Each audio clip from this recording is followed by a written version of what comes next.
आज हम जिस फिल्म के बारे में बात करने वाले हैं उस फिल्म का नाम है सिम्बा। जी हाँ, रोहित शेट्टी की फिल्म सिम्बा। ये कहना गलत नहीं होगा कि this is the perfect end of 2018 for film lovers.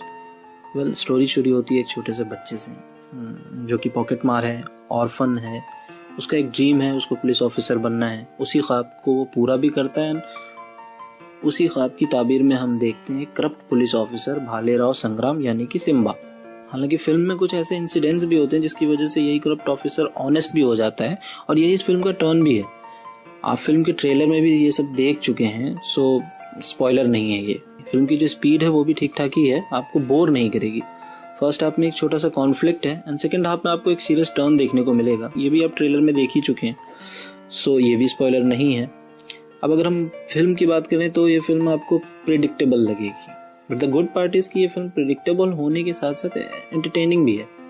In short अगर कहें तो इसमें आपको काफ़ी चीज़ें पहले से समझ आ जाएंगी कि अब क्या होने वाला है, लेकिन आप बोर नहीं होंगे बल्कि आप इंजॉय करेंगे। Now let's discuss about the good part of Simmba. The first thing is Ranveer Singh. उन्होंने अपने कैरेक्टर के साथ पूरा जस्टिस किया है।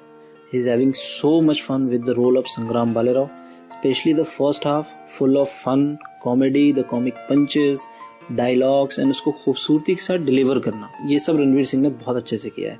अगर एक लाइन सुनाऊं तो मैं पैसे का नहीं प्यार का भूखा हूँ और प्यार मुझे सिर्फ पैसे से है। ऐसे बहुत सारे लाइन्स हैं जो आपको कंप्लीट एंटरटेनमेंट देंगी। अगर सारा अली खान की बात करें तो आई थिंक उनको बस एक डमी की तरह यूज़ किया गया, कोई बहुत ज़्यादा उनको काम नहीं दिया गया। हालांकि स्क्रीन पर वो काफ़ी खूबसूरत लगती हैं, बट वो उस फिल्म को मतलब इस फिल्म की स्टोरी लाइन पे कोई खास फर्क नहीं पड़ता इन सब चीज़ों से, क्योंकि it's all about Simba. Ashutosh Rana की एक्टिंग कमाल की है एज एवर।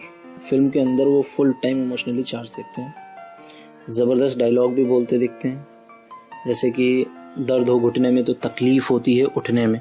इस तरह के और भी डायलॉग्स आपको सुनने को मिलेंगे। अब अगर बात करें सोनू सूद की, उन्होंने इस फिल्म में ध्रुव राणा के कैरेक्टर प्ले किया है। हालांकि कोई बहुत बड़ा चेंज उनके कैरेक्टर में नहीं दिखता है। ऐसा लगता है जैसे दबंग के विलेन को उठा के इस फिल्म में डाल दिया गया है। एक्शंस की अगर बात करें, ऑब्वियस है रोहित शेट्टी की फिल्म है, बाय डिफॉल्ट आपको एक्शंस तो देखने को मिलेंगे ही मिलेंगे। इस फिल्म में भी एक्शंस हैं, लेकिन ओवर नहीं है, मतलब जहाँ ज़रूरत है वहाँ पे हैं। स्टाइलाइज्ड एक्शंस हैं, ज़्यादा क्वांटिटी में नहीं है, ओवर नहीं है, मतलब जहाँ भी हैं ज़रूरत के हिसाब से अच्छे लगेंगे आपको देखने में।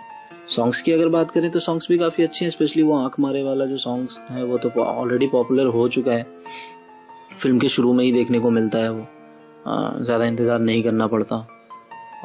उसके बाद जो एक और सॉन्ग है तेरे बिन, बहुत ही खूबसूरती से पिक्चराइज किया गया है। स्विट्जरलैंड का बैकग्राउंड है, अच्छा लगता है, बहुत ही खूबसूरत लगता है। अमर मोहिले का बैकग्राउंड स्कोर जो है वो भी कमाल का है, स्पेशली जब हम सिम्बा और सिंघम को एक ही स्क्रीन पर देख रहे हो एंड देन उस वक्त जो एक्सप्लोजिव बैकग्राउंड म्यूजिक बजता है, मज़ा आ जाता है उसको देखकर। मतलब उस सीन को जो है ना वो अपलिफ्ट करने में वो बहुत हेल्प करता है वो फिल्म, वो जो उनका बैकग्राउंड स्कोर है। अब इस फिल्म के कुछ नेगेटिव पॉइंट्स की बात करते हैं। अगर बात करें सपोर्टिंग एक्टर्स की तो उनको अच्छे से यूज़ नहीं किया गया है। उसके बाद अगर बात करें दूसरे पॉइंट्स की तो कुछ चीज़ें जैसे रोहित शेट्टी की दूसरी फिल्म्स की तरह ही सेम दिखती हैं। जैसे वही बुरे से दिखने वाले रिपीटेड गुंडे जो हीरो को क्रश करने के लिए हमेशा रेडी रहते हो। उसके बाद फिल्म का गोवा में शूट होना, वो भी बाकी फिल्म्स की तरह ही सेम सा लगता है। सेकंड हाफ में सब कुछ प्रेडिक्टेबल लगने लगता है। आई मीन आपको पहले से ये गेस हो जाएगा कि आगे क्या होने वाला है। ये भी एक नेगेटिव पॉइंट ही है, लेकिन द गुड थिंग इज कि उससे आपके एंटरटेनमेंट में किसी तरह की कोई कमी नहीं आएगी। स्पेशली अजय देवगन की जो एंट्री है वो एक ट्विस्ट के साथ होता है। हालांकि अजय देवगन की एंट्री के वक्त ऐसा लगता है कि सिंघम फिल्म को रिलेट करने की कोशिश में शॉट को थोड़ा लंबा खींच दिया गया है, बट बुरा नहीं लगता। और एक चीज़, फिल्म के एंड होने के बाद यानी कि फिल्म का जो है वो एंड हो गया एंड फिर रोहित शेट्टी टीम का टाइटल आता है, उसके बाद सबके लिए एक सरप्राइज खुलता है, उसको ज़रूर देखें। अगर पूरी फिल्म की बात करें तो फिल्म अच्छी है, एंटरटेनिंग है, रणवीर सिंह की एक्टिंग कमाल की है, आशुतोष राणा भी अच्छे लगे हैं, एक्शन सीन्स भी अच्छे हैं, सिनेमाटोग्राफी भी ज़बरदस्त है, आपको काफ़ी खूबसूरत बैकग्राउंड एंड फ्रेम्स देखने को मिलेंगे। स्पेशली जो म्यूज़िक है बहुत ही एक्सप्लोजिव है, मज़ा आता है सुन के। सो इट्स क्वाइट अ पैसा वसूल फिल्म। अगर आप देखना चाहें तो बिल्कुल देख सकते हैं, स्पेशली फॉर रणवीर सिंह।